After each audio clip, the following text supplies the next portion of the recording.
ములుగు జిల్లా కేంద్ర సమీపంలోని ఆర్ఎండ్బి గెస్ట్ హౌస్ లో పంచాయతీ మరియు గ్రామీణ అభివృద్ధి శాఖ ఆధ్వర్యంలో గ్రామ పంచాయతీ సర్పంచ్ల శిక్షణ కార్యక్రమాన్ని మంత్రి సీతక్క ప్రారంభించారు. ములుగు జిల్లాలోని 10 మండలాల్లో ముఖ్యంగా ములుగు, మల్లంపల్లి, గోవిందరావుపేట, వెంకటాపూర్ మండలాల సర్పంచ్లకు శిక్షణ ఇవ్వబడుతుందన్నారు. సర్పంచ్లు పంచాయతీరాజ్ చట్టంపై పూర్తి అవగాహన కలిగి ఉండాలని, ప్రజలకు అందుబాటులో ఉంటూ సేవాభావంతో పనిచేయాలని సూచించారు.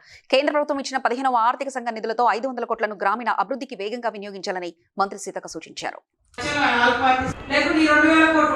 ప్రతి 5 సంవత్సరాలకు ఒకసారి ప్రధాన ప్రణాళికలోకి వచ్చింది కాబట్టి 15-31తో అయిపోతుంది.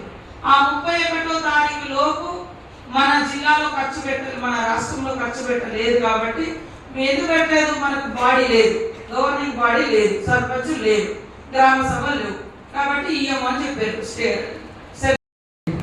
ఊరందరికి ఉపయోగపడేది. పలానా సర్పంచ్ ఉన్నప్పుడు అంగన్వాడీ సెంటర్ కట్టింది, పలానా సర్పంచ్ ఉన్నప్పుడు ఇక ఈ ప్రకృతి వైద్య ఆదర్శవంతమైన గ్రామ పంచాయతీగా ఎట్లా చేయాలి. ఇప్పుడు మనకు దివ్య గారు ఉన్నారు, ఆమె మహిళా సంఘాల మీద నిన్నటి దాకా ఇప్పుడు కూడా మా దగ్గర సీఓనే. ఆమె ఇప్పపూలట్టుకు శ్రీకారం చుట్టింది ఆదిలాబాద్ లో కలెక్టర్